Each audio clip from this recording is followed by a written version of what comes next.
Hi there, my name is Cindy and welcome to Snacks and Stacks. I like to talk about books, TV, and movie. And today we're going to do a quarter 1 review. I'm going to share all my favorites from the first 3 months of the year. And the year would be 2025. Just for personal record, I'm going to split this list into 2 different videos because I have a feeling it's going to go long if I try to put every book that I rated 4 or 5 stars in this video. So we're going to start with just fantasy. But before we start there, I want to kind of do an overall stats so that, I don't know, I think it's fun. Overall, I read 23 books, 9 physically, 14 with audio. Some of these audiobooks, I did pick up the physical book maybe for a little while, but for the most part, when I read audiobooks, it's mostly audio. And I rated 8 5 stars, and I rated 1 4.5, 1 4.25, and 4 4 stars. And we're only going to talk about 4 to 5 stars more in depth, but I did read 5 3 stars, 2 3.5s, and 1 3.75. I also read The Boxcar Children, or I listened to the first 3 books. I just counted as one book since it was one audiobook from the library. And I didn't rate those because I'm not the target audience. 2, I didn't really think that I don't know how to rate books that I'm way too old for these. And if you're not new around here, you'll know that I'm working on 2 separate challenges, and one is the 52 book challenge. And for that, I've read 20 out of 52 books, which is about 38% through.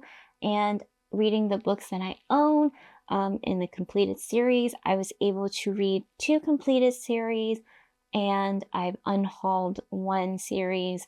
So I'm working my way through that. All right, so let's go through my favorite sci-fi and fantasy stories that I have been able to consume in the first 3 months. We'll do everything on screen first. First thing I want to talk about is Dune 1 and 2. I'm pretty new to sci-fi. I never really gravitated towards Star Trek, Star Wars, or any really space stories.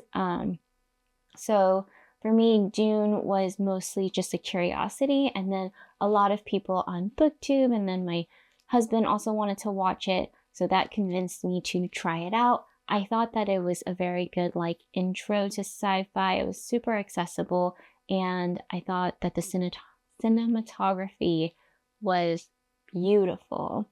Dune is about outer space, but in a way that it's just different planets have different factions, I would say. And I'm super simplifying this into my own easy knowledge of it. We have an emperor that has basically assigned the Atreides family to move to Arrakis, and that is the planet that harvests spice. And spice, and my husband and I were joking that it's paprika, but spice is basically what enables space travel in this world. And so the emperor has asked this powerful family to move from their planet to this new planet that's more of a desert, and it's kind of a political maneuvering because you find out that the emperor is upset that the Atreides family is getting more and more powerful. So, your main character is Paul Atreides. He's the son, and we kind of follow him in this journey. And I don't want to say too much to spoil anything. So yeah, I think that's all I really wrote down. I think the fun of these movies is to try to figure out the world and the world building. And so I don't want to spoil anything, even though I'm a big tell me all the spoilers. I didn't read too many spoilers or anything about the movies. I was just trying to figure things out through the lens of the movie. We did watch them pretty much back to back. I think it took us a couple days to watch them because they are long. But I thought the scenes were gorgeously shot. I enjoyed the character work, even though I was a little surprised by the main character arc. I think it brings up a lot of questions about humanity. And like I said, I don't know much about Dune, so I didn't know anything about what the author was trying to say before I watched the movies. And kind of a note to like a key for myself to know, like, when I really like something, I start researching behind the scenes. And I was super interested in finding out more about how they did the like scenery and like where was it. And I looked up a bunch of videos on YouTube, and one of my favorites was finding out about how they produced the soundtrack for Dune. That was one of the coolest things I found out this year, and I had a lot of fun kind of just learning how they made all the sounds. And then when I watched that video in between the first and second movie. So when I watched the second movie, I was like telling my husband, like, oh, this is like what he's talking about when he says he made it with this or like that. So it's very exciting. Okay, the next one is Kaiju No.8. This is an anime. I had so much fun that I just recently rewatched these all because they're fun. This is a version of Japan where we have monsters that just erupt from the ground. And the people of Japan are very much used to this. They will record on their phones. There is a whole squadron. It's called a defense squad that is in charge of taking care of these monsters. They have specialized weapons and suits that help them fight these monsters. Our main character is a 30-something-year-old man who has wanted to be part of the defense squad all his life, but even though he would try to apply every year, he's failed at some point, and he is finding that this is his last year to apply. Basically, he also works for the disposal unit, who comes in after the big guns come and shoots them down. They have to clean up all the monsters and monsters' guts. And so from that job, he has learned a lot about the monsters themselves. And we watch him try to become a part of the defense squad, but something has happened and he somehow became a kaiju, which is those monsters. And so we have that included in this little show as well. It's 12 episodes long. It does leave on kind of like a cliffhanger-ish. I think I actually I'm not up to the last episode. I like watched it, but I fell asleep, I think. But it's a lot of fun. It's funny. I also like that the main character is around my age, which is nice because a lot of anime sometimes is like teenagers, and I'm not really into that.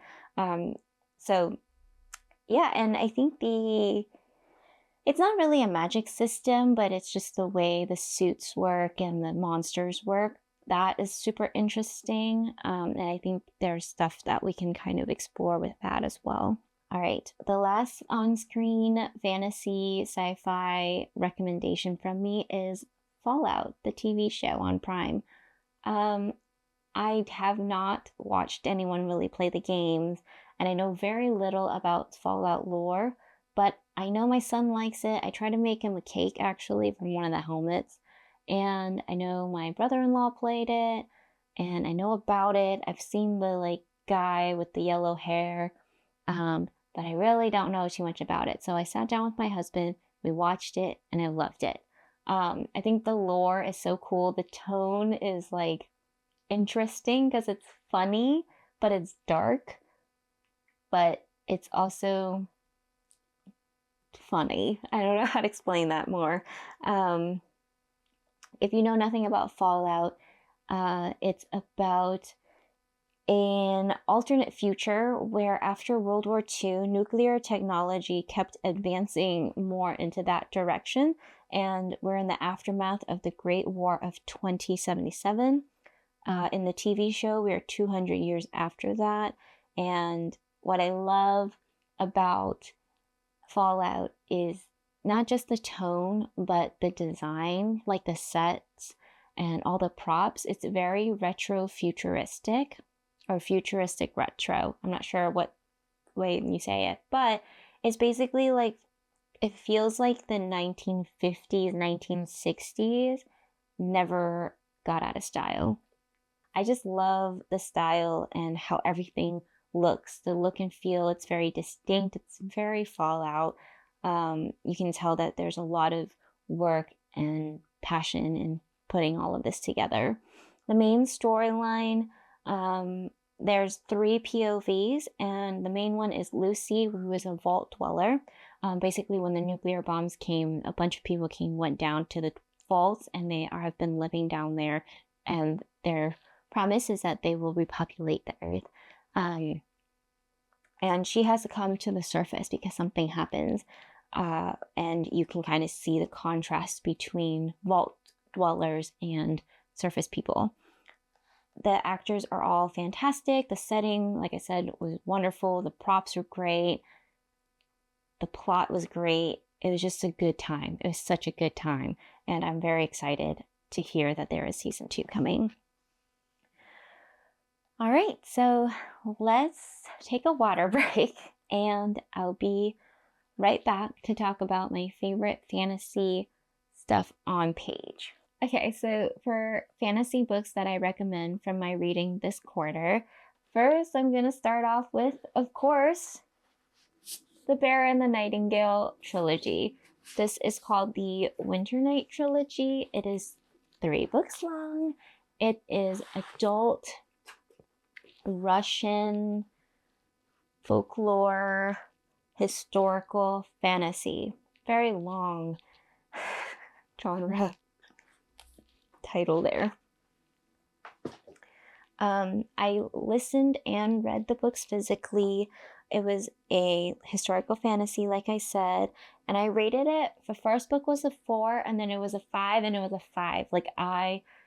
Once I read the second book, I had to read the third book. I had read the first book a long time ago and kind of forgot about it, which is why I think it's more of a 4. But then it was winter time, and I was like, I want a winter book, and I picked those up, and it was great. So the plot, I've talked about this book a lot, this series a lot, but it's about a teenage Vasya who tries to save Russia because she can see and speak to folklore creatures.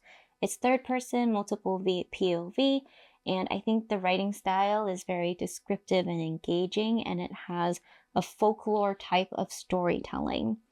I like the narrator, but I wrote that she can be a little sleepy at times. And my thoughts, I love this trilogy. I want more people to read it. I think a lot of people might want to wait for wintertime to read it, but it might be nice to read in the summertime because it'll make you feel cold when outside is hot as heck. So who knows? I love the family dynamic in this series, and I'm a big, big fan of just everyone in this series. The next book that is more sci-fi, it's called A Psalm for the Wild Built by Becky Chambers. This was an audiobook that I listened to, and I listened to it quite a while ago, so I don't remember everything, but I remember rating it a 4 and finding out that it's a cozy sci-fi. I will say the narrator has a very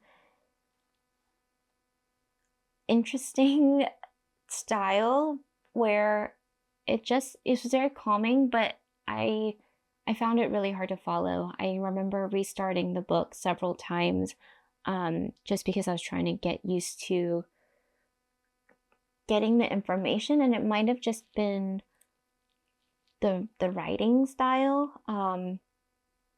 It's a very short novella, but the phrasings were more intelligent, for lack of a better word. But I did like it a lot, and I do want to reread it with my eyes to see if it's a better experience. The plot is that it's in this world where robots at some point became sentient, and so the humans let them be free. Because of this, humans are now using technology less. And we have a monk who's the main character, and they decide to make a lot of life-changing choices, but the one that we kind of mostly follow is they are trying to find some sort of purpose. Mm-hmm. And while they are on this journey, they meet a robot, and you kind of see this friendship form. I will say I like this book enough to rate it 4 stars because there were parts in the book that I thought kind of stirred up questions in me. It was like very philosophical type of book, but I didn't like it enough to want to read the next book right away. So take that with, with what you may. It was short, and I remember thinking the thoughts were provoking, but I can't quite remember everything. I think one of the things I really loved about this book too is the theme of purpose, like a person's purpose, what that could be, or like you searching for it. So yeah. The next book I want to talk about is This Poison Heart and This Wicked Fate. This duology is more of a YA duology. It's a contemporary fantasy, and I rated it a 4 for the first book and a 3.5 for the second, actually. So I wasn't sure if I should put this on the list, but overall, I think the series is really good. I think it's just for a younger audience or for people who really enjoy plant magic and Greek mythology. We follow a young girl in New York who's maneuvering high school and this magical, mysterious power that she has. She's also a daughter to 2 adoptive mothers, so they are very supportive, which is fantastic, but they also don't know what's going on with her. And so they are all trying to figure this out, and basically they all get what's that word? They all inherit this piece of land, and they're trying to find answers there. It's first person, it's a very linear type of plot, and it was super easy to read. The writing style, it's probably more younger YA feeling, but I really love the scenes where they are describing the plant magic and all the different plants. And actually, I don't think it's too much of a spoiler since it's in the title, but there's also a lot of talk about like poisonous plants too. The series started out very interesting and fun. I loved all the plant and poison parts of the story. I just felt like the second book was a little bit rushed.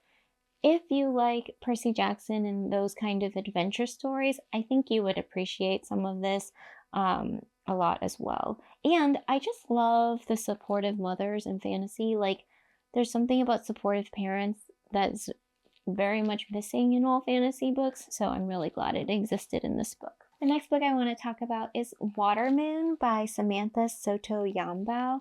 I rated it a 4.25.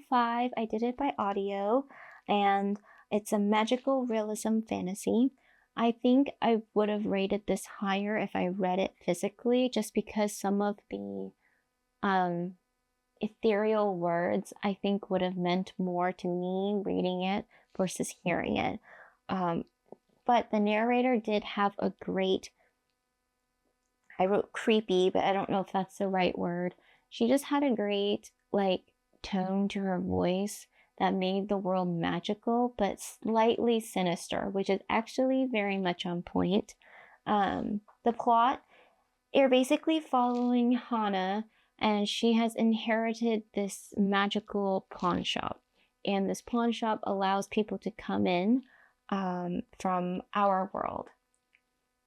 So we follow her and a stranger to go on this journey to find her dad after she has inherited this pawn shop. That's all I think I can say. You want to go into it knowing as little as possible.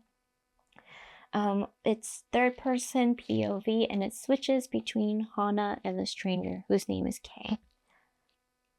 Like I said, the writing style was very ethereal and mysterious, and I also really love the dialogue between the 2 main characters. Kay is more of a scientist, and she is magical, so the kind of questions and answers is very interesting, and I really enjoyed them.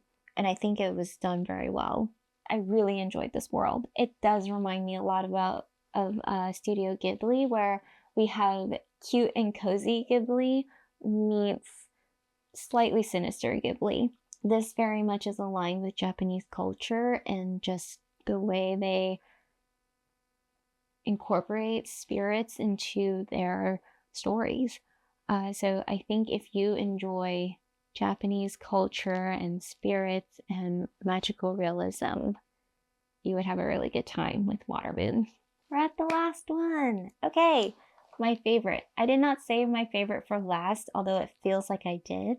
It's actually just the last book that I read, and I think it's my favorite for the quarter. It's easily going to be one of my favorite books this year. It was Ink Blood Sister Scribes. This has been sitting on my shelf, and I saw that the library had an audiobook of it, so like, let me complete books I've read and listen to it so I can like feel better about the books I have. And oh my gosh, I love this book. I love this book so much. I'm gonna gush.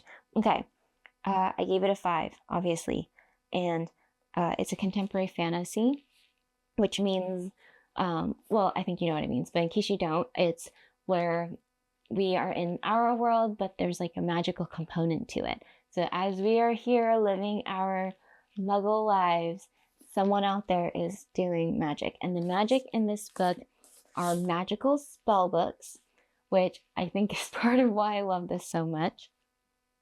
And we follow 3 perspectives as we learn more about the mystery of these magical spell books. So we have 2 sisters who grew up with both parents, but the dad was a little bit more into it, collecting these magical spell books, and he would teach them about them, and he would basically be like, you know, your job is to take care of these. And we have one sister who decides to stay in the house and take care of them. And we have another sister who has mysteriously gone and away and starts traveling. After the dad dies, the 2 sisters gets into kind of a fight and they no longer speak to each other. So those are 2 perspectives. And then the other perspective is of this young man who lives in England, and he is told that he is the last of his kind. And he's a part of a very special library, and he's in that kind of familial family lineage of that. The writing style, I think, was beautiful and digestible, for lack of a better word. It was just so easy to read and get into, but also it didn't feel infantile at all. I thought that the way the author revealed things in different perspectives for you to learn about what was going on in someone else's perspective was great. I love when a book makes me feel smart. Like, I love when a book is like, the reader will be able to connect these dots. Like, I just love that. I saw some reviews say that nothing happens in the first half. I have no idea how someone thought nothing happened, because I liked this book so much. I did so many chores so that I could listen to this book while I worked on my chores. I thought that the narrator was great with emotions. She had a good, like, mystical tone to her voice. And it's my favorite book so far this year, hands down. It was a great blend of mystery and fantasy with, I think, believable characters. I loved the magic system. I thought the magic system was well enough thought out. I'm trying to think more, you know, if I was unbiased about magical spell books, maybe this would be a 4, but I think that a little bit extra for me, I just loved everything about this book. I think the only thing I said, I don't know, I guess because I get a little bit sad when I see some of the sadder or some of the lower ratings. I'm like, maybe I'm not a good reader, but I don't care. I will defend this book. I think it was great. I don't think there was a slow spot. I think I remember now. The only thing I didn't love was I figured something out really early on, and I wish it was just faster to get to that point. And I also wished the characters got together faster because I really enjoyed the three of them together. But yeah, I really think that if you liked Charmed or Sabrina the Teenage Witch, but more Charmed, because I think it's a little bit more mature, minus the demons and creatures, I think you would really enjoy this book because it's got those kind of vibes. I think, at least from what I remembered of Charmed. I might be wrong. But that's what it made me think of. It's one of those books where I like want to recommend it to people, but I would be so heartbroken if they didn't like it, so I'm scared to recommend it. Does that make sense? That's what this book is for me. Alright, so yes, those were my favorite fantasy and sci-fi books of this quarter. Thank you so much for watching all of this. Please let me know your favorites of the quarter. What stood out to you? I am looking for stuff to read in the spring, and I do have a TBR of sorts, but it's only like maybe it's not that big. It's not that long of a TBR, so I would gladly take more, especially stuff to watch. I like to have those to hang out with my husband and watch some stuff. So yeah, happy binging, happy reading, happy snacking, and I'll see you guys next time. Bye.